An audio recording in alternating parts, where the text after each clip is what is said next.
नमस्कार दोस्तों, मैं सरम चंद्रशेखर ओगले आपका अपने शेयर मार्केट यूट्यूब चैनल में स्वागत करता हूं। हम देखेंगे निफ्टी और बैंक निफ्टी का एनालिसिस। कल है निफ्टी की एक्सपायरी, आज थी बैंक निफ्टी की एक्सपायरी। अगर हम देखेंगे कल 25-26 जनवरी परसों है, तो कोई होल्डिंग मत रखना कल।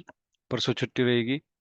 और यहाँ पे अगर यहाँ पे जो पैटर्न आप देखोगे तो जिसको बुलिश पियर्सिंग पैटर्न बोल सकते हैं, मतलब जो प्रीवियस कैंडल का जो हाफ है उससे ज्यादा जो नेक्स्ट कैंडल बनती है वो एक तो गैप डाउन ओपन होनी चाहिए, उसके बाद जो प्रीवियस कैंडल से आधे से ऊपर क्लोजिंग देनी चाहिए, और वो यहाँ पे होते हुए नजर आ रहा है।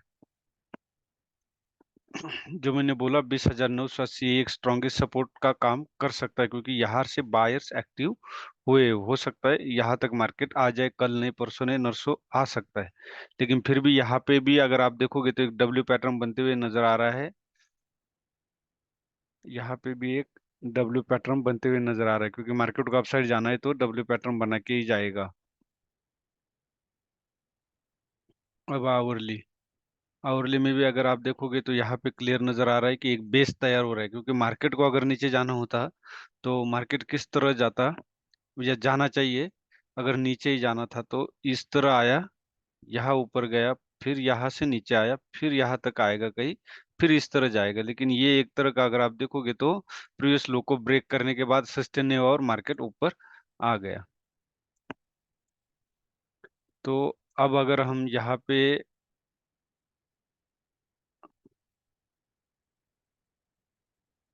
एक सीबीसीडी पैटर्न लगाते तो हमारा टारगेट कहाँ पे आता है।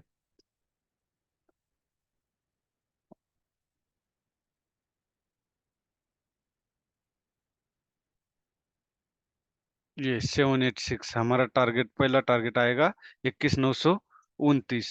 अब 5 मिनट में हम देखेंगे कि हमारा ट्रेड कहाँ पे बन रहा था और क्या इस ट्रेड का कहाँ पे करना चाहिए था। अगर आप देखोगे गैप डाउन ओपन होता है, गैप डाउन ओपन होने के बाद आपको यहाँ बाय करने के लिए कोई जो कंसोलिडेशन चाहिए ना, डब्ल्यू पैटर्न, वो यहाँ पे था इसके ऊपर।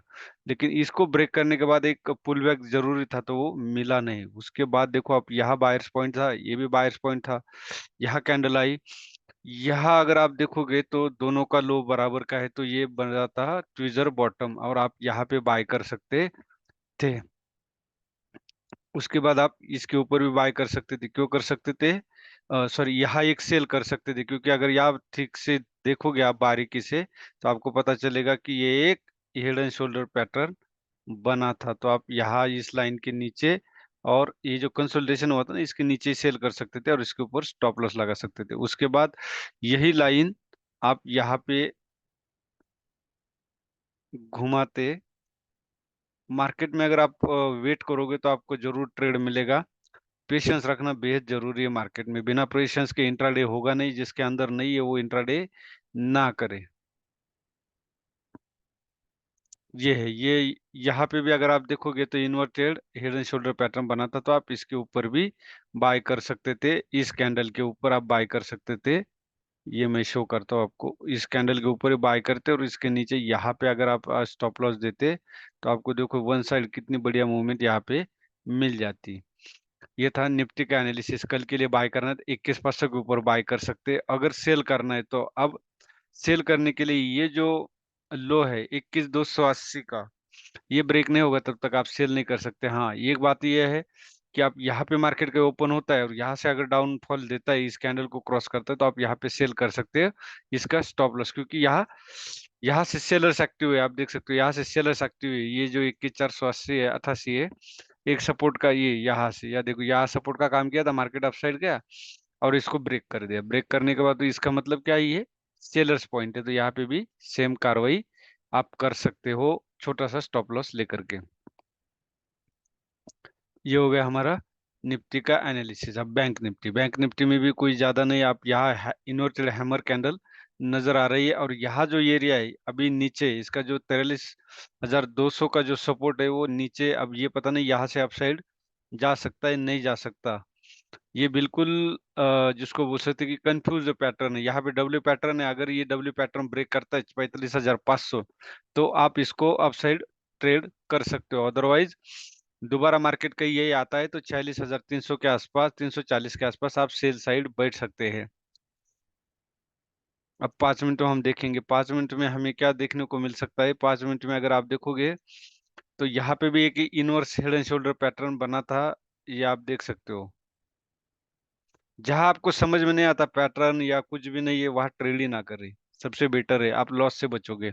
जहां आपको पता चल रहा है कि हाँ ये यहाँ पे ये पैटर्न बना है, कंसोलिडेशन दिया, स्प्रिंग एज लाइक स्प्रिंग बना है, और वहां पे अगर कोई लो ब्रेक कर देता है तो आप वहां ट्रेड कीजिए, स्टॉप लॉस छोटा होगा।